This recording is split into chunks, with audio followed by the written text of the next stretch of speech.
Hi everyone and welcome!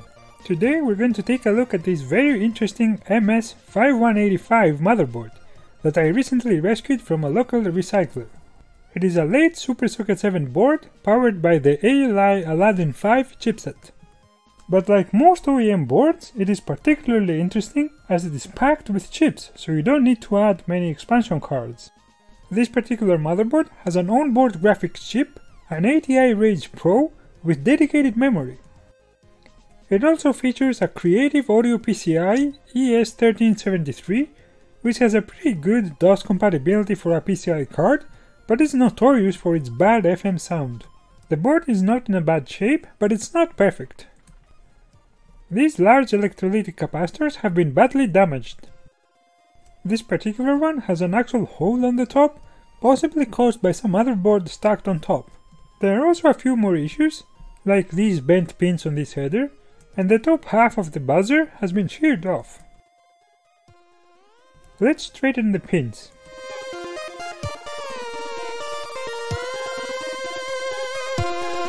Before we do any further repairs, let's check if the board shows any signs of life. First, let's check if the processor's voltage is correct.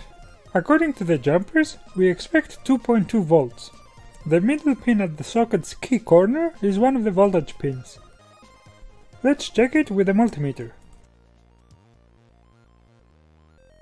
And yeah, we're getting almost 2.2 volts. Great! Now let's try this 2.8 volts Pentium MMX CPU. But before we plug it in, let's change the jumpers and check the voltage once again. Great, we are indeed getting 2.8 volts. Oh, I just noticed that one of the socket notches for attaching the heatsink is broken. This particular heatsink can still grab onto it, but I'm not sure about others. If you know of a good way to repair this, please let me know in the comments below. Okay, now let's set the dip switches. This is a 200 MHz CPU, so it needs a 3x multiplier and a 66 MHz FSB. Let's add a DRAM stick and the post-diagnostic card.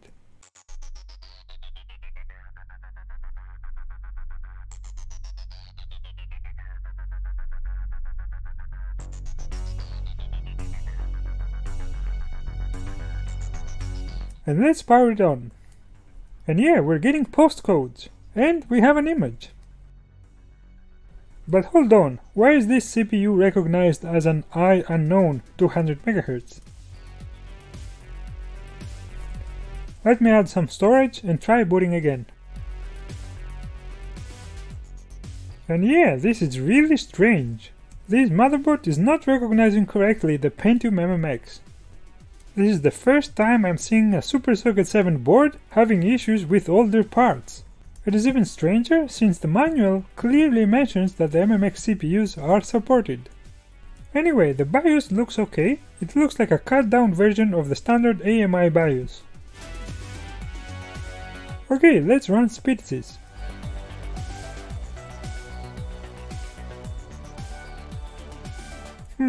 Why is this taking so long? Wow, this is funny. This system is as fast as a 486. I wonder if the caches are working.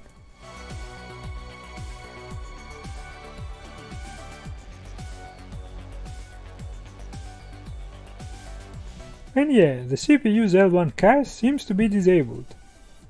The board's L2 cache seems to be working, but it's not as important as the L1.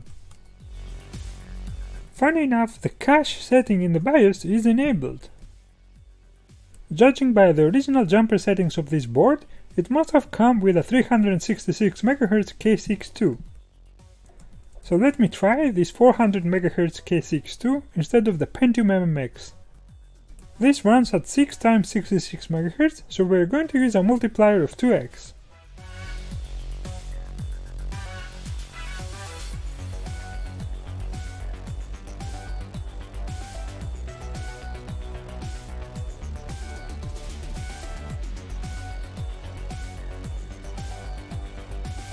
And yeah, this one is working great.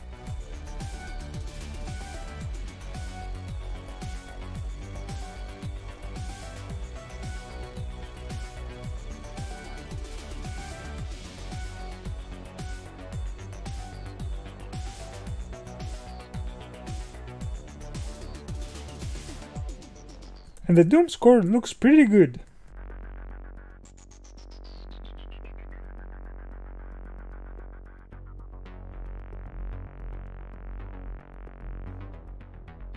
Now let's try this 550 MHz K62 Plus.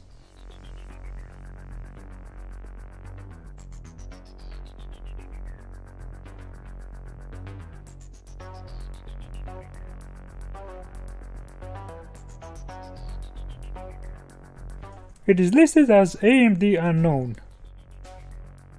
And we have the exact same issue as with the Pentium MMX. The L1 cache is disabled.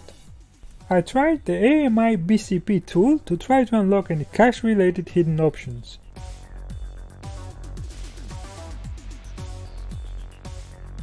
I did find a hidden cache option that looked promising, but it didn't make any difference.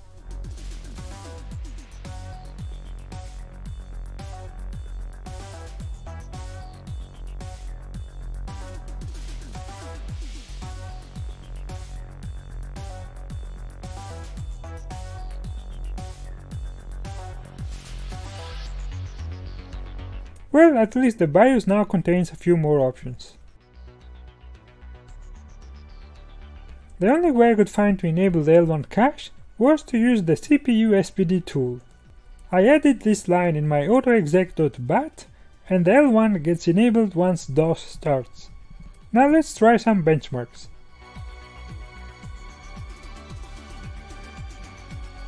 And yeah, now SpeedSys shows the expected performance numbers and the caches seem to be working well.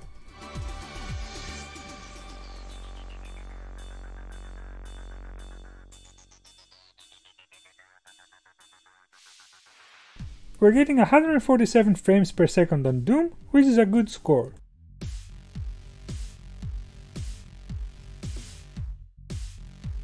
And 80 frames per second on Quake, which is alright.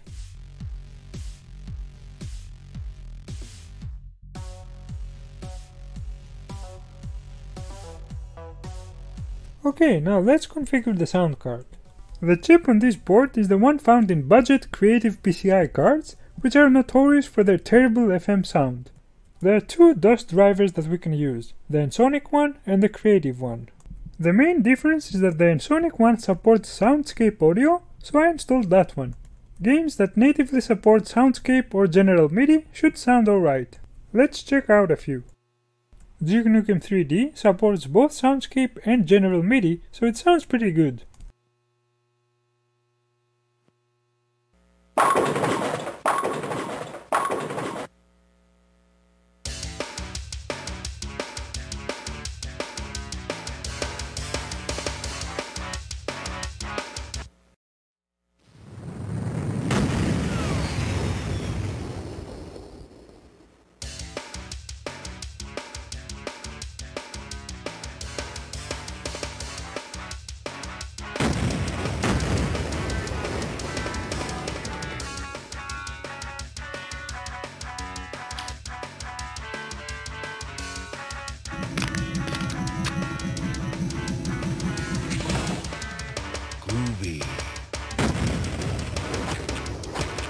Let's rock. Damn, those alien bastards are gonna pay for shooting up my ride.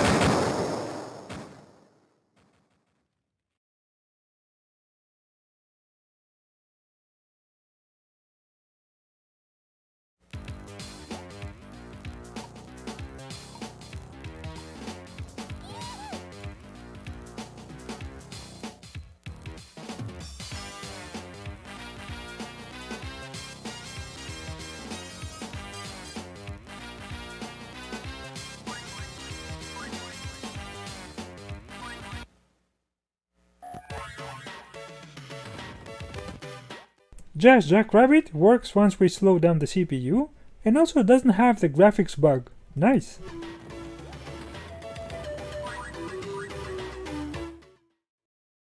Quest for Glory Shadows of Darkness seems to have some issue with digital audio.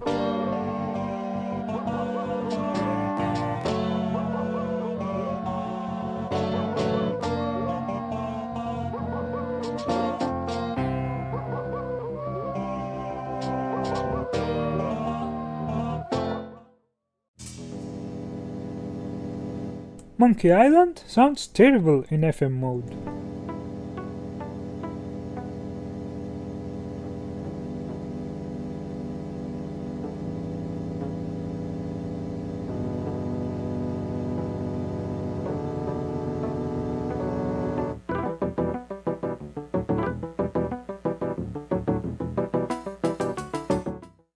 But if we switch to MT32, it sounds a bit better.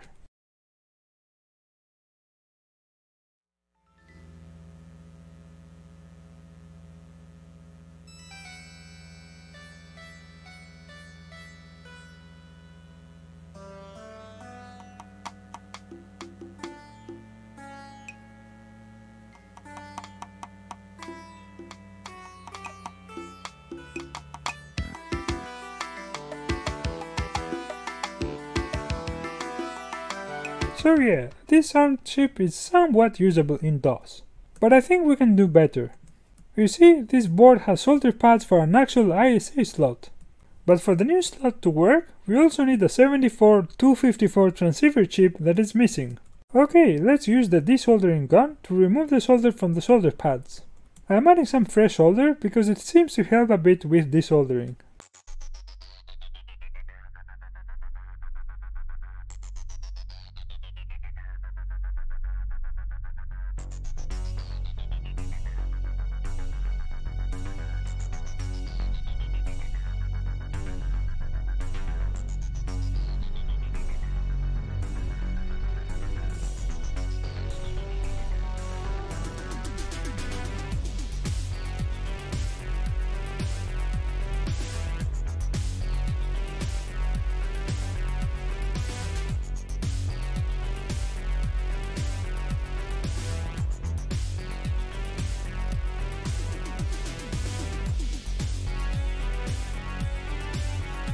Some holes were not clear, so I redid them off camera. And here's the result. So let's proceed. This is harder than I expected. Why isn't it getting in?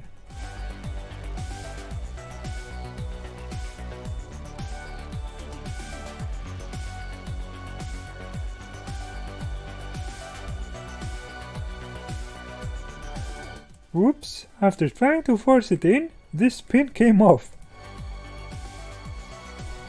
There's only one way this can happen, and that is if the solder pad is still blocked. And yeah, some of you might have already spotted it. I missed this one hole.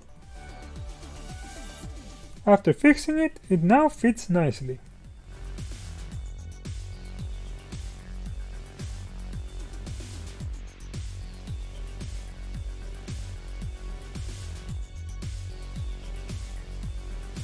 The chip's pins are a bit too wide, so I had to adjust them a bit. Okay, let's solder them.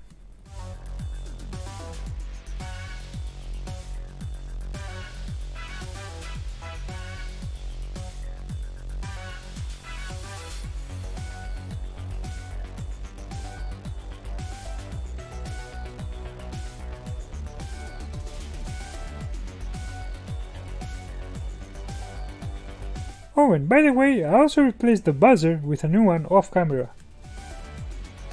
Okay, I think the new ISA slot looks pretty good. Let's try it out. I'm going to use this OPTi sound card.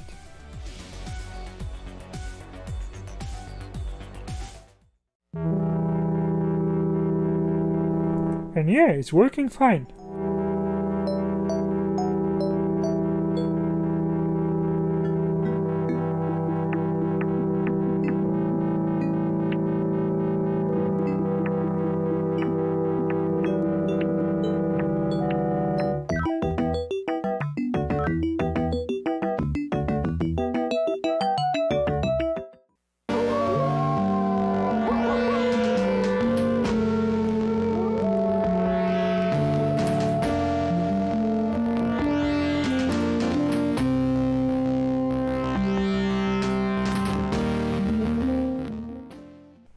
And even the buzzer works well.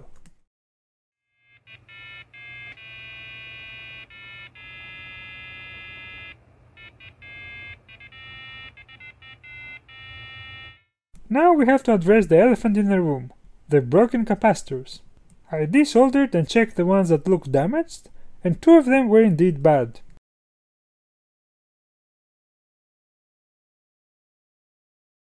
I'm going to replace them with these new ones.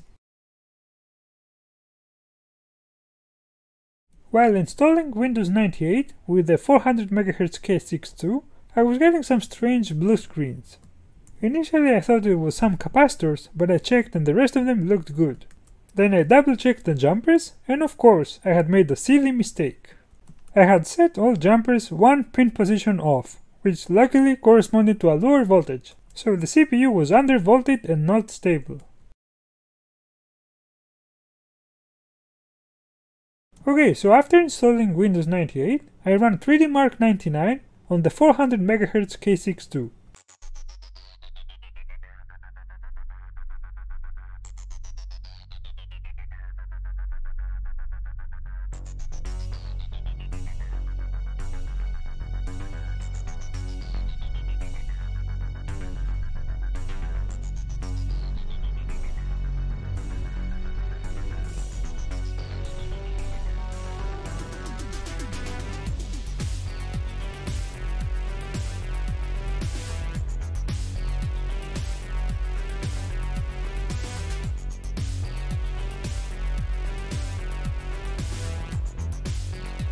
And it got a respectable score of 985.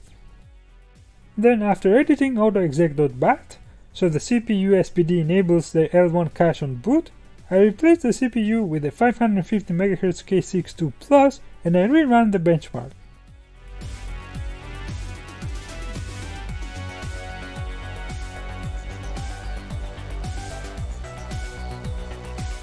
This time we got a score of 1229. As expected, 3D Mark 2000 is too slow.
We got a score of 579.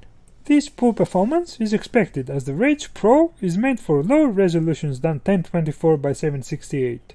Given that the K62 CPUs are pretty weak, I think pairing them with the Rage Pro is actually a good match. Such Socket 7 systems are not great for 3D gaming, even when paired with a more powerful graphics chip. They're more suitable for 2D Windows games or late DOS games, as these will run just fine. Anyway, I enjoyed restoring this motherboard. I think the addition of the ISA slot, in combination with a very compatible Rage Pro, makes it great for DOS and Windows 98. Oh, and by the way, if you had similar issues with the disabled L1 cache on other systems, or have any ideas on what could be wrong or how to fix it, feel free to share your experience in the comments. I hope you enjoyed the video, and as always, thank you for watching and goodbye.